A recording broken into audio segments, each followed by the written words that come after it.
আজকে এই জনগণ এখানে যারা আছে এরা সবাই সচেতন। আমাদের দাবি উপদেষ্টা মাহফুজ আলমকে অনৈক্য নৈরাজ্য সৃষ্টির দায়ে অনতিবিলম্বে পদত্যাগ করতে হবে। এছাড়া দুর্নীতিগ্রস্ত উপদেষ্টা আসিফ মাহমুদকে পদত্যাগ করতে হবে। তার এপিএস মাল কামাই, আর সে কি মালের ভাগ পায় না? দুবাই গিয়েছিল কেন? বেসরকারি সফরে, কোন প্রোটোকল নাই। কার সাথে মিটিং করেছে আমরা সেটা জানতে চাই। দুদককে বলবো তার এপিএস কে ডাকতেছেন, তানভীরকে ডাকতেছেন, ডাকলেই শুধু হবে? গ্রেপ্তার করা লাগবে না? আদালতে না নিয়ে, জেলে না ভরে, রিমান্ডে না নিয়ে আপনারা কিসের তদন্ত করতেছেন? এরকম করতে থাকলে দুদকের উপরে মানুষের আস্থা থাকবে না। অনতিবিলম্বে যাদের নাম এসেছে ওই দুর্নীতিবাজ এপিএস ওদেরকে গ্রেফতার করতে হবে। এবং একজন নিষিদ্ধ সংগঠনের নেতা সে কিভাবে ওই চেয়ারে বসলো, কত টাকার বিনিময়ে? সামাজিক যোগাযোগ মাধ্যমে শুনছি 60 কোটি টাকার লেনদেন হয়েছে। কার সাথে হয়েছে? সরকারকে বলবো আপনারা খতিয়ে দেখেন। এরকম একজন নিষিদ্ধ সংগঠনের নেতা যদি এই পদে বসে থাকে তাহলে 2 দিন পরে বিদেশিরাও বলবে এই সরকার মৌলবাদের জঙ্গিবাদের পাহাড়দার। তার প্রমাণ হল এই মোহাম্মদ এজাজ। আমাদের দাবি হল এই এজাজকে অপসারণ করতে হবে। শুধুমাত্র অপসারণ করবেন, এরপরে ছেড়ে দিবেন না, তাকে গ্রেফতার করতে হবে। এজাজকে গ্রেফতার না করলে ওই জমানা খেলাউকে হবে। কথা স্পষ্ট। দুর্নীতিবাজ, জঙ্গিবাদ, মৌলবাদকে কোনো ছাড় দিবে না গণ অধিকার পরিষদ, ছাড় দিবে না যুব অধিকার পরিষদ। আমরা এই বাংলাদেশকে নতুন ভাবে সাজাতে চাই, আর এই জন্য আমরা চাই ঐক্য। কিন্তু জুলাইয়ের গাদ্দারদের সাথে কোন ঐক্য গণ অধিকার পরিষদ করবে না।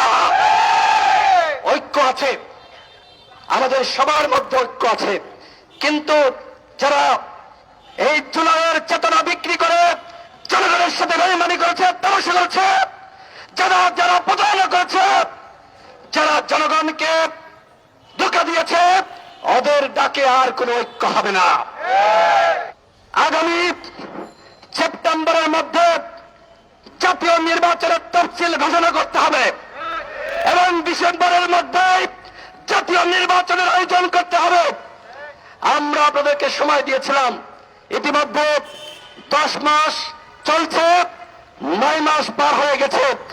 গণহত্যার বিচার করতে পারেন নাই, আওয়ামী লীগের কিছুই শিখতে পারেন নাই।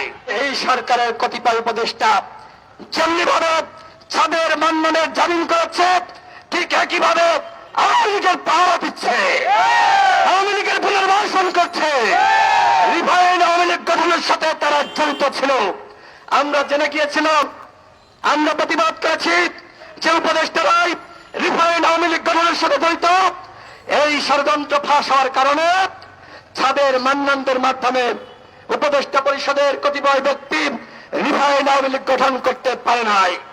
আমরা তরুণরা 18 সাল থেকে হাসিনা পতনের উদ্যোগ নিয়েছি। 26 সালে আমাদের সভাপতি নুরুল হক নূর যখন কেউ কথা বলে নাই, নির্দেশনা দেয় নাই, তখন সে বলেছে সরকারের 90% পতন হয়ে গেছে, 10% ধাক্কা দাও। এখন ওই মাস্টার মাইন্ড এসে প্রশ্ন তোলে, আরে নুরুল হক নূরকে, রাশেদ খানকে, মঞ্জুর মোর্শেদকে, ফারুক হাসানকে, হাসান আল মামুনকে, এইখানে বক্তারা বলেছে নুরুল হক নূর যতদিন মার খাইছে তুমি মাস্টার মাইন্ড ততদিন রাজপথে ছিল না। সুতরাং ওই মাস্টার মাইন্ড গিরি এখন আর দেখাইতে আইসো না। জনগণ ওই মাস্টার মাইন্ড গিরি কিন্তু ছুটাই দিবে। তুমি এখন অনৈক্যের মাস্টার মাইন্ড।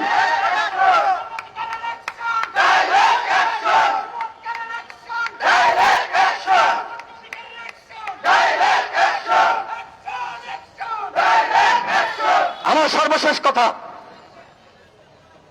গণমাধ্যমে সংবাদ প্রকাশিত হয়েছে, সব থেকে দুর্নীতিগ্রস্ত মন্ত্রণালয় হল আমাদের ছোট ভাই আসিফ মাহমুদের মিনিস্ট্রি, সব থেকে দুর্নীতিগ্রস্ত।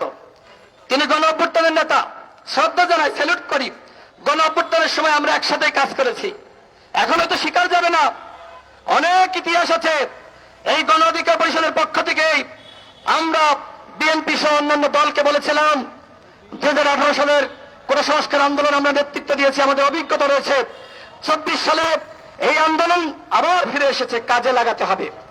বিএনপি আমাদের সেই কথায় তারা রাজি হয়েছিল।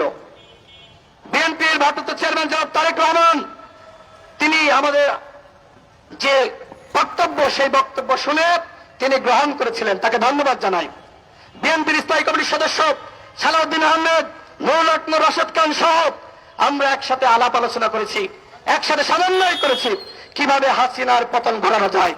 ছাত্রদের পক্ষ থেকে সর্বপ্রথম আমাকে বলা হয়েছিল, ভাই আপনারা যেহেতু আমাদের সিনিয়র, এই আন্দোলন আপনাদের হাতেই তৈরি, সুতরাং আপনারা দলগুলোকে নামতে বলেন, আমরা আর পারতেছি না। একসময় আন্দোলন বন্ধ হয়ে গিয়েছিল না, তখন তারা বলেছিল, এরপরে রাজনৈতিক দলগুলো রাজপথে নেমে গিয়েছে, সরকারের পতন হয়েছে। বন্ধুরা এখন বলেন, গণ অভ্যুত্থানে কি রাজনৈতিক দলগুলোর ভূমিকা নাই? গণ অভ্যুত্থানে যেভাবে এনসিপির নেতাদের ভূমিকা আছে আমরা অস্বীকার করি না, অন্যান্য সকল দলের যারা ফ্যাসিবাদ বিরোধী লড়াই করেছে সবার ভূমিকা আছে। সুতরাং কৃতিত্ব দেখাতে আসবেন না, ক্রেডিট ছিনতাই করতে আসবেন না। সবার মূল্যায়ন করার দায়িত্ব ছিল আপনাদের, সেটি পারেন নাই। এই কারণে এখন পদত্যাগের দাবি। 10 মাসের মাথায় এসে দুদকে দৌড়াইতে হচ্ছে, না জানি 2 দিন পরে আবার কাশিমপুরে কেরানীগঞ্জে যাওয়া লাগে। আমরা সেটি চাই না, কিন্তু যে দুর্নীতি করেছেন মাত্র দুদক 2 দিন পরে কেরানীগঞ্জে কাশিমপুরে গেলেও জনগণ আবার হবে না, প্রতিবাদও করবে না। এই পরিস্থিতি তৈরি করেন না। একজন তো গতকাল ক্ষমা চাইছে, কিন্তু পদত্যাগ করার আগে মাহফুজ আলমকে কোনো ক্ষমা করা যাবে না। কিসের ক্ষমা? অন্যায় করেছ, শাস্তি হবে।